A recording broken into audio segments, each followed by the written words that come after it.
akɔ ne nkyɛn woni lawyer nso akɔpɛ bi na ɔmmɔ paper mfama wo sɛ me ne sika dwa nyame kɛse kɔ akɔtɔ ntia me ma no bosome pɛ masɛm a mede korɔ no sɛ bosome duru na ayɛ yi ama me a me pa kyɛw de mede to so no ɔmfa sɛ anya yi a me ne sika dwa nyame kɛse ni asɛm me kɔ me fie asomdwem asɛm ɛyɛ tie asɛm bi yɛ ne fie ɔdɔfo tutumika na bra me de meto me ho so sɛ me ba na maba bɛboa wo ɔdoma nkoma mfa me so ɛmoa wo na di yie na brabɔ asase so anyina sɛ wo ani yie a me ka no korɛ te wo sɛ ohia ɛyɛ aboa ɛni kwase ebo ne din na meto me ho so sɛ ɔdoma nkoma mfa me so na ɔmoa wo ɛyɛ ntiato maka kyerɛ wo bɔmɔden na hyia me na bu obi nso amane na obi nso mu obi amane sɛ adwada kosi me da bia sika dwa nyame kɛse atena se me ne obedi ahyia mu me pa kyɛ me da ase yɛda otwedi ampɔn sika dwa nyame kɛse ase ɛnɛ enso ɛyɛ da kɛse a ɔdoma nkoma bɔ so ne asase asan asiesie medawa wo hwɛ me ase na wagye brɛ na watena se na abrɛ bia wani da so sɛ wobɛtie me na abɛhwɛ me agya nhyira wo agya nya ɔkɛseɛ obi a wagye brɛ wo hwɛ bia agya nhyira wo omie bi ho akwan na de yɛtew so a ɛtetew na ɛtaataa wɔ na ɛha wɔ no agya nyimfiri hɔ na ɔma ahotɔmmra menua meda ase ɛnam ne woba bɛsua deɛ bi na ɛyɛ adesua na me ne osua asɛm wei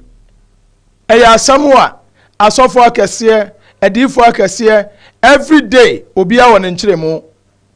na di asɛm ne fa ne ho no ankasa ɔsɛ me mmara mɛka the original version yɛ the true version yɛ nokore trodo ɛmfa nkyerɛ wo ɛnam ne ɔkasa fa garden of eden ɛnam message ne mato ne din sɛ the garden of eden anaasɛ garden of eden abusuadeɛ na ɔnim fa saa asɛm yi ho garden of eden ɛdeɛ na ɔnim fa ho wakɔ asɔre akyɛ ɔsɔfo bi a wotie me bia me pa kyɛ fa pen na fa book na tie me agya ya adom a ukoduru asɔ dem a fa kyerɛkyerɛ wasɔre mba mo mo no kura kwan no me meti yi menya de bi amfa ntia no kore no madeɛ bi a meyɛ bia meyɛ de ma no kore no efisɛ de ɔde no kore ɛbaayɛ no ɔno n'adwuma ɛna meyɛ enti na dai me ka asɛmpa bi akyerɛ wo ma wani ɛna na yɛ nneɛma yie sɛdeɛ bɛyɛ a ɛnsɛm a meka bɛwura wadwenem tie ne yie medical catchers ansa na abɛsua deɛ no dirite deɛ wo wadwenem nyinaa gyae sɛ nyɛ me sɔfo na kaayɛ mekɔ asɔre wei meyɛ wei ni gyae ne nyinaa to fam na afɛ sua deɛ wate deɛ meka kyerɛ no ɛba saa ɛbɛtumi aboa wo sɛ ɛno ammamu a onua na ayɛ wadwene sɛ woyeyere wadwene wakum wadwene na wasi wani a ɛntumi nyadan ammoa wo enti onua ɛnam na oba bedi nkɔmɔ garden of eden ɛho nkɔmɔ na nam ne odi me pacho sɛ ya na me kasa me pacho me number ya me didi dwuma enie 0453 tienie o 0453 011 926 tienie 0453 011 926 when me number me di edi dwuma me di ane bejo 1 enti abusua enne bomodi na tie me ye listen to me very attentively me pacho akasa garden of edina dia obewu no twrosemu anaso mo kan no enye the original version enne me ma the true meaning of garden of eden abusua menim say ye wo tourist site bebre wo wiase me pacho tie me ye me lose me voice kakra enti na me to me bo ase na me yini maako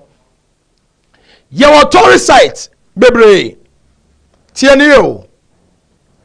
na sa tourist site baby a tourist site wo bia abusua me pacho enkrofo bob besi anasa enkrofo de mirika ya dai ekɔ he de wo ho tourist site bebre nipa bebre kɔ he de wo ho ye kotueska ekɔ he de nti asa tourist site na ya dai ewo ho me pacho nche pi na no ya wote omu yi movie bia ne afa ne Titanic ship na enam poso no a esenke ye no every year bia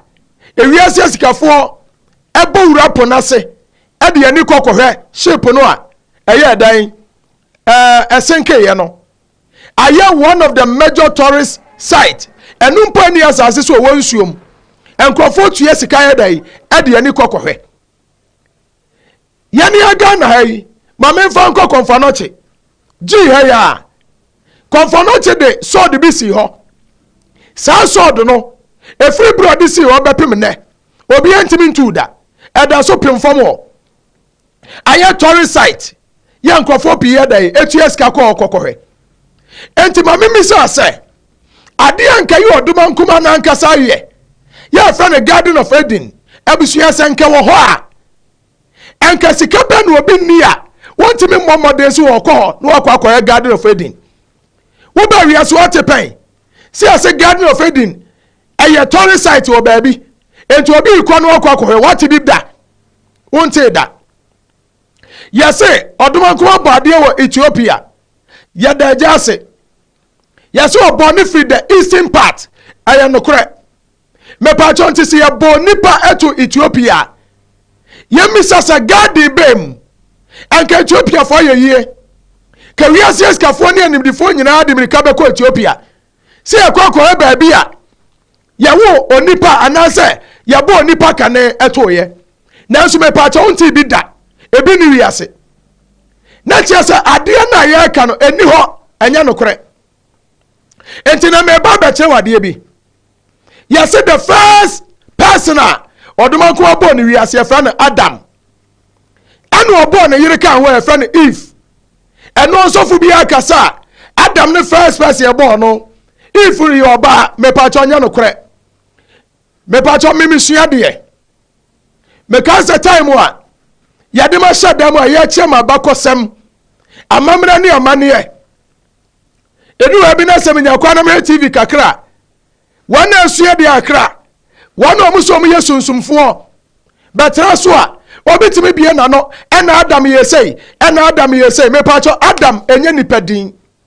Eve nsusu nye nipadin Garden of Eden enemy breaking news no de amaw Adam nye nipadin me pa cho wo wutie me if you can bet me go to your dictionary and answer Google say the meaning of Adam obey your man say soil or earth ayen asase Adam ni nyina ne say asase obeka cho say Adam is referred to man and woman tienio Adam ba ko yeso e bema eye den na dictionary ka kire say Adam ya de ma bema no oba minia questionable what would tell me on to me call Google and answer all dictionary me pacho check the meaning of Adam as a chire nyina ne say asase enti you oni pa fra asasim enti Adam enye nipadin Hebrew no say ya fra ne dey Adama Adam derived from Hebrew language and as a Hebrew word Adama which means earth or soil enti ye den na Adam ko ye nipadin Adam ye nipadin ene ya ka say Eve ya brofo beginning or before something happened Eve means beginning yaka Eve nso ni oba Eve ya shase enu to kenka Bible no a was in the beginning the Bible is referring to Eve na wo ka so yo oba no onye oba me pacho the eve of something actually say the beginning of something and if you are bad me pacho go to the Google and answer for additional na check it na answer some American me bo na and na ma breaking news na ma say Adam nya nipadin Adam ya asase and na Eve nso so ya asase and mu amoka say ya bo Adam kane and ya bo na yire kan ho and ya do to Garden of Eden enya no kore so what a word be ho ya find the meaning of that word. What a word be a check it as a chere and son had better one word yato. enti abusu media maka cho se oduma nko obo so ni asase ono no afre me enti ade matira de mesua de o menua minima de o de wonnimu a woje ho akyenye mesua matira enti aka garden of Eden menua garden of Eden e woni pam e woni pa ho ti aka garden of Eden ene Adam a medical catch say Adam enu ani asase no garden of Eden ayo ba ne yafrin ti eniye on say yes garden of Eden no memfa say te say dan ametimu ya wo hwe mi ya bo nipa mi nipa na tram say nipa na yo ba ne be ma ana meboa ene yes a garden ayo mu nko na ho na anopa ne anwumre bia onyankopon besere nipa e o garden of Eden no ena ma menka asem kirew me pacha me yakọ biology ne mu kakra garden of Eden ayo oba ne yafri me pacha oba bia nyinsan a enipa odu asa na tere oba yam ayo ba ma ne oba ana meboa si awu akora fri oba yam a me pacha enipa timi sa wu obam asa akoda ne yam bio ana no so anya free mu APF esi abonte a wontimi sanforo maame enko wura ne yam bio but Adam there every day be Adam wura garden of Eden mu kosra garden of Eden no tie ne yepa want ye ne ya wontimi ye wobetimi a cheke ansa wa meka ebia na wa broche ana onu ebi wa broche ka che ne sai won hwe no wontie me ewo KUMAWOOD TV ewo YouTube so ana Facebook ewo YouTube so no ntie sanyansa sama meka che obi abusu ya tie ne ye efri ye tiri so besi ye sisi ene ye soro oni pa bia wutiri ebesi usisi so ene ye soro onse usisi ehonu na wajapade wo so ye brema so ye oba usisi so no wajapade ye dai ewo na fi usisi eko na ase eno so ye earth eya asase enti onyankopon bo na de no oni pa ye production house Adam ye brema na brema ye wo ye nyina ne se oba ne ye garden of Eden ana asase no ne mu na garden of Eden ye dai epie free ye enti each and every day bia brema ye dai eko oba ho enti o study ade no say in the beginning God created heavens and the earth no atete form na tie no ade ye dai enyi onipa me pacho nipa do so na awurade ye won eyo oba ne bema e na awurade ye dai ebo won no oba ne bema odo mu tena baabi odo mu tena ya no no mu nyina ya daja eno nti ne ewu akoda free ya funu mu a akora bi o baabi on hapieto won hwe enti ewu a wode kotere kwa na ya dai e ba wiase ye sana na Adam ne tie enti Bible ka asem bi say ebra pamo Adam and Eve efri etro ne mo no wo mu si abonte nyankopon ye dai wo twa wura ene ode kata mo me pa chaw maami ana papa be na wo ba no anto atare amfa nse no ebra mo ti garden of Eden no wo man sha atare da enu ti akora bi oda ye funu mu a ye nse na atare enti me pa chaw garden of Eden nipa ho asem na no woka me say Bible ye code Bible ye code enti me catch you say wonnim the Bible code no a wo be deviate wo be keka nsem bebre ti na me catch you say me menya Bible school prophet me dwumade no ayo odoma nkoma na ato ne nsa frɛ me enti me menya Bible school prophet enti tie ne say ya wo akoda na akora fi ya funu a onsa nkodare ya funu mu bio wada so ya ba ma na so oba wontimi sa anya kwai enko ya funu mu bio ento so ya pamo Adam and Eve every well anasa ya pamo Adam and Eve every garden of Eden no onyankopon de cherubim eno jatana ekogire akwa na no sade ya ba yo nipa nya kwa anya dai emma bio onso oba ba wo a na sabio na ni mu abie me pa chompani etie nkora nso tie bi to ye pani aya badwema o say edru time oba ba wo a na ne ho abie na akura na ye de wa fam enti akwa na akura ne fam mu awon ba no akwa ne so ba so onya fam na so pie wi a na akwa na sa ye dai akatu ya ti akura no se de ne kase tie won timi nsa nwura ba bia no otie ne bio sa na concept ne tio ti abusia wanya de bia nyankopɔ kyekere ba bi last time me yes teachings way na brother ba ko Mr. Atimpon was so your studies bi ana yes abrofo no abefa garden of Eden abrofo ne say onyankopɔ bo wi ase nipa do so no ana nyankopɔ befa garden of Eden ne ko soro ana ada ye de ada woni o sade be ya wo hunu no kore no enti na me de no kore na mawo mini a garden of Eden no ho asem na mekai na wonim also study Bible no according to Genesis chapter 3 no hon me wo was a bra Adam and Eve ya bo garden of Eden ni wie no ensuo maako 4 etene fa garden of Eden no me pa cho sansuo no enya nsuo etene eye nsuo wani pa ho tie ne ye pa enya nsuo tere ho asam na no oka enya river bia nemo eye nsuo wani pa ho me pa cho tie ya wo akoda bia onso bia woni moje woni mu ye wo 4 elements oduma ko do 4 elements ne bo wiase me pa cho first one eye earth asase ensuo emframa anija woni pa bia wo bi woni pa bia wo bi enti mu amuko sunsunfo nchan mu amuko astrologers so amun check mu date of birth any more you know yetimi check kasa wo ye nsuo wo kra ne ye nsuo we kra ya asase we kra ya mframa we nso kra ya ja me pa cha denti ne nya sa ne ma no wom tie ne yo eye ba ma na ko ba ho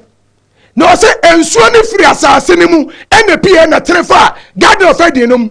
me pa cha me tie me ye nipa bra wo tie me so ye nipa me pa cha nsuo me ye no na wo ho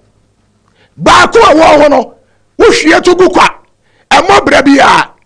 ba ko wo ho dey very important sa ba ko na wo ho no ene ye fita eye toroka tie ne yo ene ye toroka na me tie ode ne onsa ba ma bia ko ba ho a ne wo so wuro ba nim na ensuo na ko akofo mu nipadua ti sa nipadua first eye na tie ne yo sa nipadua wei eye ba ma wo nsuo fita no ana ko ba ho na timi akọ form na ma nipadua na edai aba nipadua ne ba onwie me pa cho nsuo atre nipadua num eno te ne anyinsa akora bia te nsuom abusia enti na nu amebeka asem bi kire ose ade a wonim yankasa ntia wonim bibia susu kasetia yansama yakana asase so na me anya problem hwa meka no kura kire ose koduma ko amoni pasan ke me wuntam o ba nimdi aye ne enti ne ayira tie ne ye oduma nkuma ensuom na ye ne terabia oduma nkuma ensuom na ye ne terabia enti sa ensuo firi ba ma ho a medika ka cho se sensuo no kofomu ni padua de dika no de atoso mienu eye ensuo ana oni padua no de atoso mi ensa ye ehome anasa mframa ya sani ama meka wo bia ho de atoso nan eye ja sese wo de okasa onso wonum mframa kura eba no sese manum mframa yi me yesi ameten kasa ehye what you say woni pa bia pu nsuo da bia wonum nsuo na wo yi nsuo ba bonten onsa meka sameti air condition mo enso fifire teme what you say because mo na akoma ne heat no akoma ne heat a na ensuo na woni padua na ensuo no so yehye what you say na scientists akami ati ase say woni pa bia kuta 70% of water woni pa wo 70% of water and woni padua mu adentra abusia ma me phone number mawo 0553 011 926 me wakuma se so ko buy petu da me se problem bia wo bia me oduma ko achemade say yare say akwantuo me kwaje visa eye court case wo bi sisimi wo court mede asɛm bi akɔkɔ to dadaada yɛni asɛm ne mame wɔbi agye me sika wɔmfa ma me ɔmfa ma me wɔbi awia ma deɛ wɔadwane mewuru baabi ɔwɔ meyɛ biribi a ɛnyɛ yie promise and faith da me so spiritual marriage wɔ me so medi wɔbi anim kɔyɛ adeɛ na asɛe wɔbi gye ma adeɛ ɔmfa ma me mepɛ sika akwankyerɛ mepɛ sɛ meyɛ yie na me so medidie abusua saa nneɛma wɔ nyina bra wɔbi agye wo kunu wone bɛrima bi abrɛ bɛrima no bu kwase a sika ne bae wɔ so wɔmma obi wɔagya wɔwareɛ mepɛ kyɛ ɔtumrika ne bra na saa nipa no yɛmfa no nyina mmara no ɛwɔ sunsum court ne ani asɛm ne ma wo mepɛ kyɛ phone no ɛwɔ nana meska wo sesi ai mepɛ kyɛ ɔfrɛ ɔbɛfa 0553 011 926 wofrɛ ase nana mepɛ kyɛ mepɛ sɛ mbɛhu odiifoɔ mehaw nie ɛho asɛm ne sɛn wɔkyerɛ ho akwan na wotumi yɛ tumrika ne bra kwasiɛ da bi a meyɛ asɔre ɛwɔ Kumasi sɔkɔba pɛtuda meka Kumasi sɔkɔba pɛtuda ɛnyɛ kuro bi ntoatoasoɔ sɔkɔba yɛ kuro kɛseɛ ne bro no baako ɛfrɛ no pɛtuda ɛhɔ ana mewɔ wobɛkɔ mpa yo a ɛhɔ no mu a pɛtuda fa me number no 0453 011 926 frɛ me problem bi adam bi a mese fabra mese medeɛ mese fa wo ha yɛ dai fabra woji tum so problem a fabra me pacho mu amufra na so bi peke phone na so ne nkasa wo yi odifo no ankasa menua se me kasa wo enti se phone kuta me na afra me a me ntimi nya kasa no emfa ti nipa bi oba peke me phone bi a me na mama no kwai ti ka wasam kire no me wi obebo mama ne di asasa me no kasa no wo fra na nya me hallelujah wo nya me a di oba kire no sa pepepe di so na bra wotimi di so a wo problem eto atwa me nua me ka kire wo sa yare na da so a emu obi nka tumrika na bra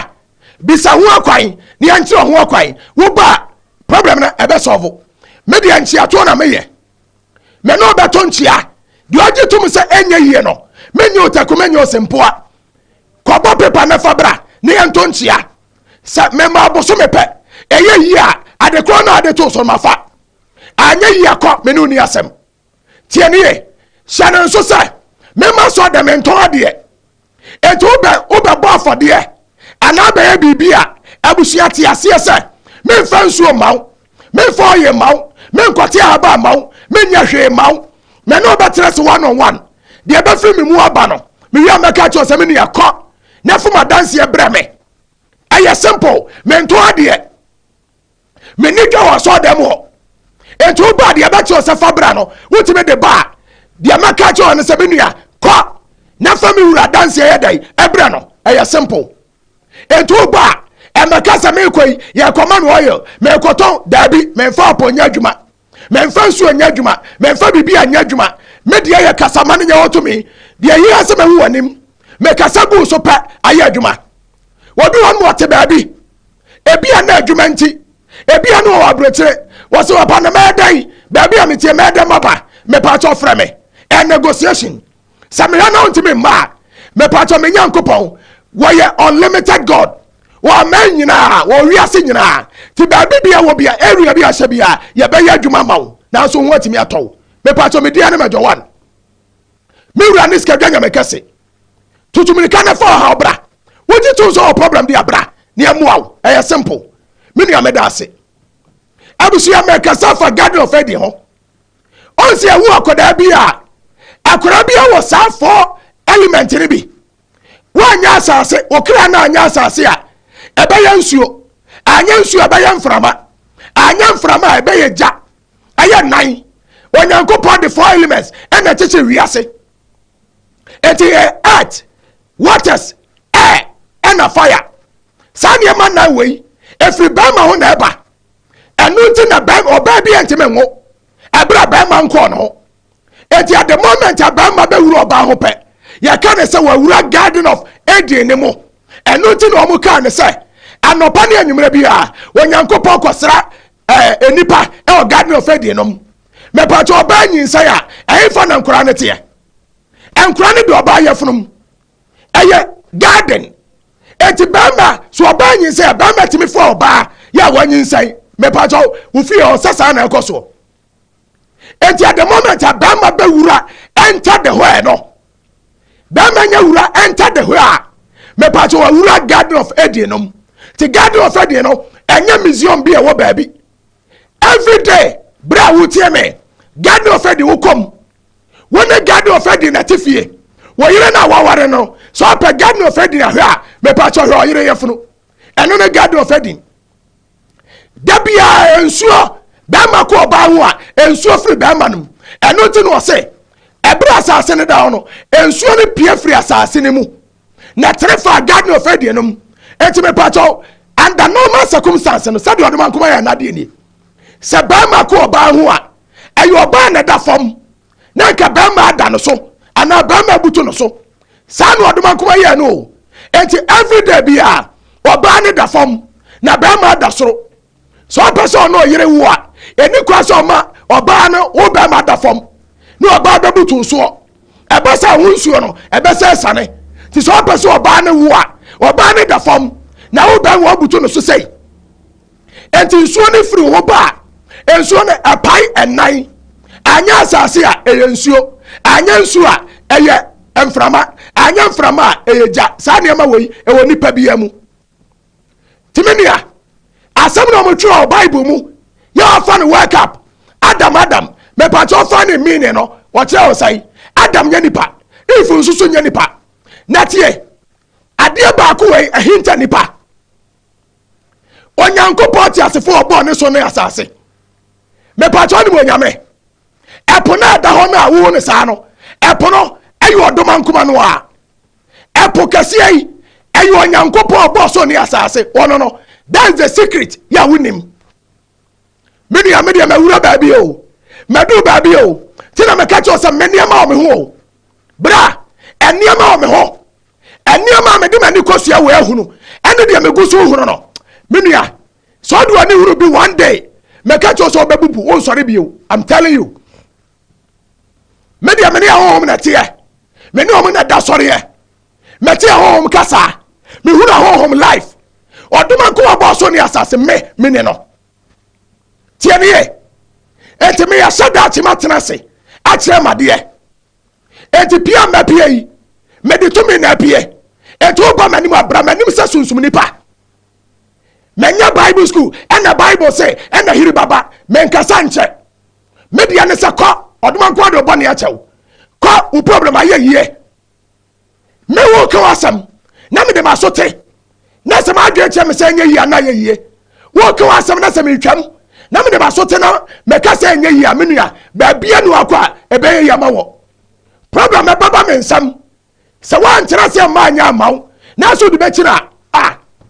no aduma nko ampa ntimi anye na bosom ba na betima ya mawo timi ne media me se maba fa wo ha bra na memua wo aya simple enti epono eno ne aduma nkoma oni awutie me pa cha wo firi po ase wo firi po mu na ba ye o enso sori a wo sa sori tie ma me wata wonim dia wo ka me pa cha tese epunsu ahwe epunsu atese ahwe so atese epunsu a ansa ye nkyere wonsa me pa cha wan kasa wuja ho ye nkyere mini awutie me wonim so ye nkyere se wan tumrika ana se fifira te wa me pa cha fa ansa ka fifire na tafre na ya de e fifire wa ho nyina e ye nkyere tie ne yo se wo dwonso a so yo ba so ye bema se wo dwonso a me pa cha fa ansa ka dwonso ne bi na ka hwe e ye nkyere enti no mo kodu no Bible mu Matthew chapter 5 wase mo ne dia asase so nkyere eni pa wa asase so mo ne dia asase so nkyere enti sankyere yira ne da enya mahwe bieu me pa cho me number ne 0453 011 926 from me na for obra ne ya nyamawo aya simple as ABC aya court case abra sa judge agisika no so ni asem no ko anu atu aseda awurade bra na me wura se wo gira ntentere won terase o hwe abusia mani agyeche mani agesta bia bi timenia mi wakuma se sokowa petuda abusu a wotie me hwɛ nimdi aye ne ente ne ayerai wan kasa tumi anenam ana baabi a wofiri baaye no ehonum na wasa sɔre atia eto de aka epunso hwɛ woka punso hwɛ a ka Johnson anase wan kasa wonfifire ka hwɛ wode Johnson sabio Johnson se wo na sa punsuo na fa se wo fa Johnson se wo na fa punsuo se wo kane me anu nyina hwɛ ne nyina test the same thing enti bisa wo say wo a wotie me pa cha wo yepo ade enti na nsuo na wo mo no nsuo na afiri mu ba no eye enkyere ade enti na epo na da ho no eno so ya nkyere abusia Garden of Eden wo ye sofo a enama breaking news na ma wo ajan shira wate ajan yo kese me de osomo na nsi wo ha wo tere mara be ka asem bi ade a kyerɛ wo me ne okɔ ne nkakra sade ba ya ba ma wo so hunu niema na mo atimi asua de enti sunsum ni pa bi oba betera ho ene ye bo Adam obi ene obo no Adam ono ane asase Adam no ne mu ne ya nyina firi baaye ya ka Eve maka cho say Eve nyu oba Eve nya nipa eya asase e wo fa ne meaning of Eve was the beginning and afa ne Adam eya soil or earth enti me pacho Garden of Eden no eya oba ye funu emu na nipa mienu pa ekodaye wo mu mienu so dawa wo mu nsapieto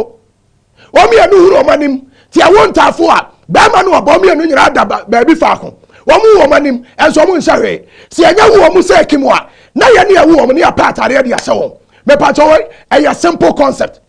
ba trofo pensere trofo amanya nkopa asama ye tro onsa na wuti asam wo adwiri wo so fun kan bi won tire nka because wonim me ne akire me eya bakosam eja ka jem se me soma ko asase we so na ba me atro book foforo ye ba tro Bible no foforo dia trofo pensere trofo amana nyame asama da ne tro no ko na ko ka ne kora kire ewiase do obagie die no wonya nkwa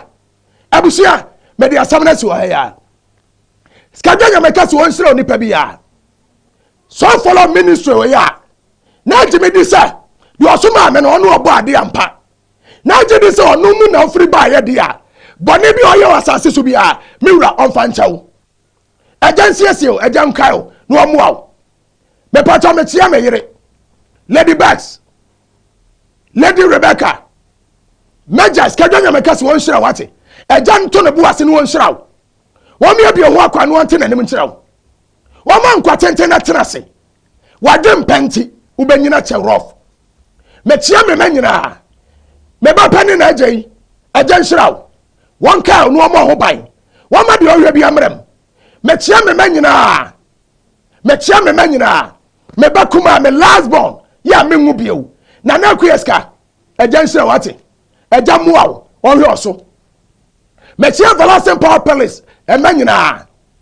nyame ya adomo agyan ya adomo kwasi ade be hia wo problem ya me se freme me tia obi a wonya abre no otie me ba force man kwa yen me tia wo na me tia otwunozo matia oru asamdakus matia famous matia KUMAWOOD awefo nyina matia obi anso odome ene wa wo time na me wo time o wa time o odoma nkoma ba ne me agyan hiraw agyan okese je me last number 0453 011 926 frame ne amon komo agyan okese me de osomo no asi wa ha ya agyan kayo no mo ho bye bye